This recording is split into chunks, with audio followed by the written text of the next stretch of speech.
It was late at night, and Sarah sat alone in her dimly lit room. The glow of her old computer screen illuminated her face as she scrolled through her messages. Her fingers paused when an unfamiliar message popped up on the screen. The text was strange, written in a font she hadn't seen before. "Do you hear it?" Confused, Sarah stared at the screen, unsure of what to make of it. She hesitated for a moment before typing back. "What do you mean?" A long silence followed, only to be broken by the message returning, more urgent this time. "You can't hear it, but it's there. Can you feel it?" A chill ran down Sarah's spine. She looked around her room. The silence felt suffocating, almost unnatural.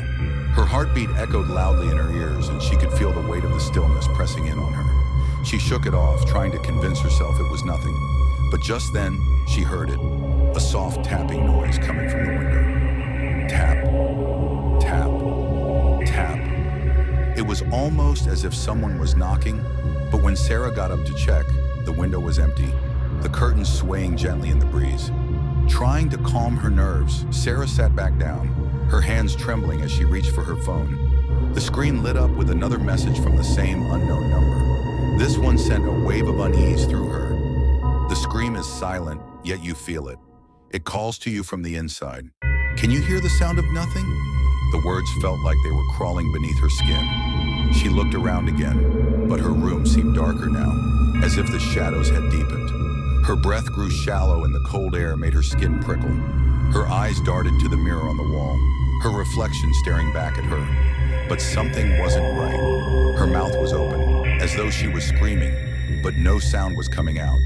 She gasped, reaching up to her throat, feeling a tightness there.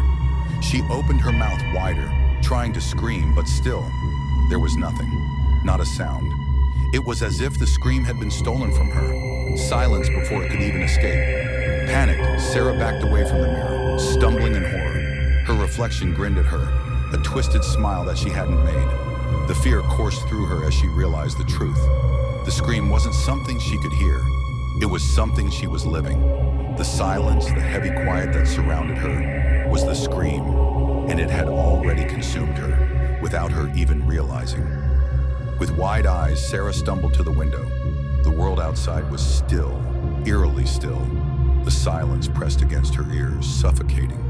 No matter where she went, she couldn't escape it. The silent scream followed her everywhere, and she was helpless, trapped in its grasp. As she stared into the darkness, the last thing she heard was the sound of her own breathing, louder than ever before. And just as she was about to call for help, the silence swallowed her whole.